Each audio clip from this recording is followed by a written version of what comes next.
Rock Tito, episode 2. Yung topic natin is about, ay, takpan natin, beef. Bakit nga ba beef?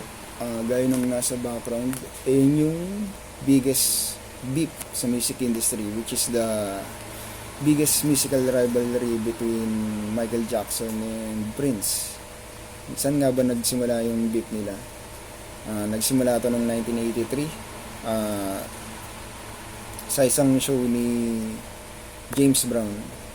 Nakita kasi ni James Brown si Michael Jackson sa audience.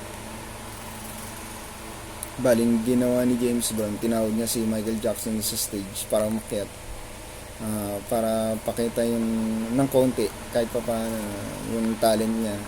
Hindi naman nabigo yung mga tao. Napakinggan nila yung cover ni Michael Jackson ng Mr. Dynamite. Ayan, Mr. Dynamite. Tapos pagkatapos ng pinakitaan din niya ng signature moves na moonwalk. Ayan, yung mga tao, kaya tuwan-tuwa yung mga tao. After niyang mag-perform, binulungan niya si James Brown. Parang sinabi yata na nasa audience din si Prince. Kaya ang ginawa ni James Brown, tinawag si Prince mula sa audience. Medyo matagal pa nga mag-respond kasi wala naman siya dun sa may bandang harap eh. Si Prince pumunta naman ng stage. Bali pasan-pasan siya ng maskuladong lalaki, packet ng stage. Ayun, pagkakit niya ng stage, binati niya si James Brown. Tapos ang ginawa niya, kinuha niya kagad yung gitara. Knowing na lefty si Prince, nakapag-gitara pa rin naman siya kahit kanan yung gitara ng backup band.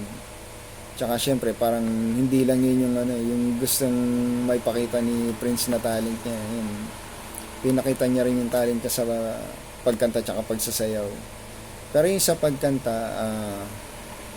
hindi niya ganong naipakita kasi pinapahype pa lang niya muna yung mga tao eh. Kumbaga magaling din talaga siyang kumbaga showmanship. Kailangan niya munang painitin yung tao eh, bago niya pakita yung talent niya eh. Yun nga lang, ang nangyari, may aksidente na nangyari nun. Nang pumunta siya sa may gilid ng stage. May lamppost doon. May gagawin siya sanang stunt doon. Yun nga lang, nahulog siya kasama ng lamppost. Nahulog siya sa audience. Ang nagpainit ng tenga ni Prince doon yung comment ni yung comment ni Michael Jackson dun sa insidente na yun.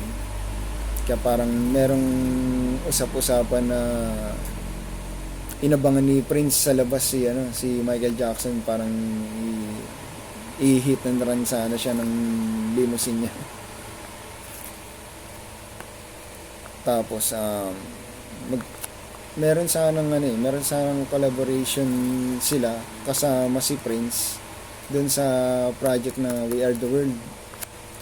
Yun nga lang, tinurn down ni Prince yung offer kasi nga bukod nga sa natural siyang mahiyain, syempre hindi siya komportable na makasalamuha yung mga A-listers gaya nila Bob Dylan, nila Bruce Springsteen, nila Ray Charles, Tina Turner. Tsaka ang isang dahilan niya ron is yung rival niya kasi yung isa sa co-writer nung kanta na yun, nung We Are The World, si Lionel Richie tsaka si Michael Jackson, kasama si Michael Jackson. Kaya hindi na isa katuparan yung pagsali ni Prince dun sa We Are The World. Tapos meron din silang pagkakataon sana na magkakolab, kumbaga. Yun yung sa project naman na Bad ni Michael Jackson. Pero since na makikredit yun kay Michael Jackson kasi lalabas yun sa album niya, na parang ayaw naman ni Prince na maging extra lang siya, tinurn down na niya yung offer ng collaboration na gusto sana mangyari ni Quincy Jones, and kinakasa ni Quincy Jones yun. Kumbaga inimbitahan pa nga ni ni Quincy Jones sa si Prince sa bahay ni Michael Jackson. Ang ginawa naman ni Prince, pumunta naman siya, naka-overcoat pa, sabi daw ni Quincy Jones. May dala siyang puting box. Yung laman ng box na yun, puro mga posas, tsaka mga Tootsie Rolls. Pero syempre, natakot si Michael Jackson na kunin yun. Kasi nga, baka daw may mga voodoo something. Tsaka, medyo ininsulto na rin ni Prince si Michael Jackson yun. Kasi, tinawag niyang Camille, si Michael Jackson. Tsaka, dun din sa box, nakalagay din yung pangalang Camille. Talagang nangaasar siya si Prince nun. Baling ginawa ni Quincy Jones, kesa naman na itapon ni Michael Jackson yung box na yun, kinuha na niya mismo. Hindi na niya pinaabot kay Michael Jackson. Tapos may kaya may isang dahilan kung bakit tinurn down yung collaboration nila dun sa Bad na kanta, is yung sabi ni Prince dun sa interview niya kay Chris Rock nung late 90s yata yun,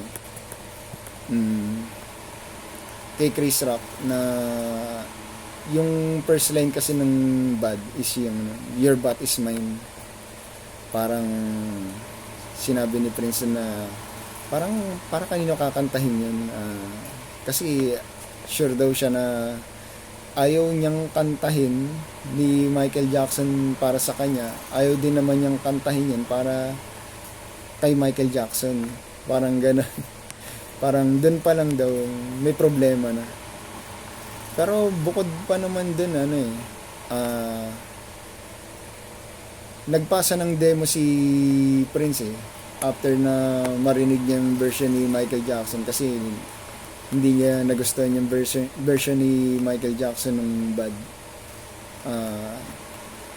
Pinasa niya kay Quincy Jones. Ewan ko lang kung nasa na yun. Sana ilabas ni Quincy Jones para mapakinggan natin yung version ni Prince ng Bad. May hiwalay din na interview nung 2017 ba yun kay Conan, si Wesley Snipes.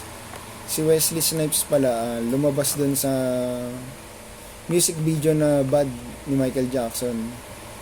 Bali dun sa interview, sabi niya na dalawa daw silang ni Prince na nag-audition dun sa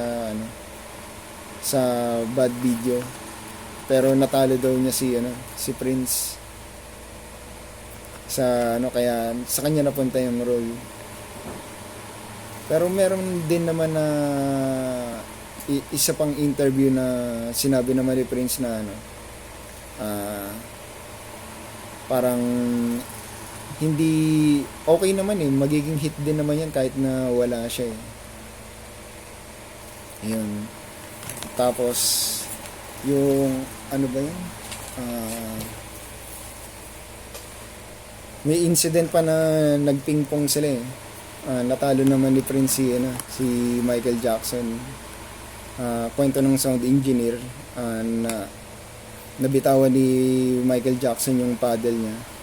Tinakpan niya yung mukha niya para hindi siya tamaan sa mukha.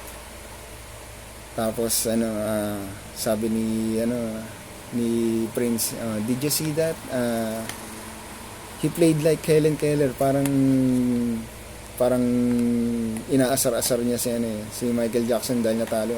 Pagkatapos nag-walkout si Michael Jackson kasama yung bodyguard. Pero nung namatay naman si Michael Jackson, dun mo rin naman makikita yung respeto nila sa isa't isa. Nabalita na nagkulong si Prince sa kwarto niya ng 4 na araw.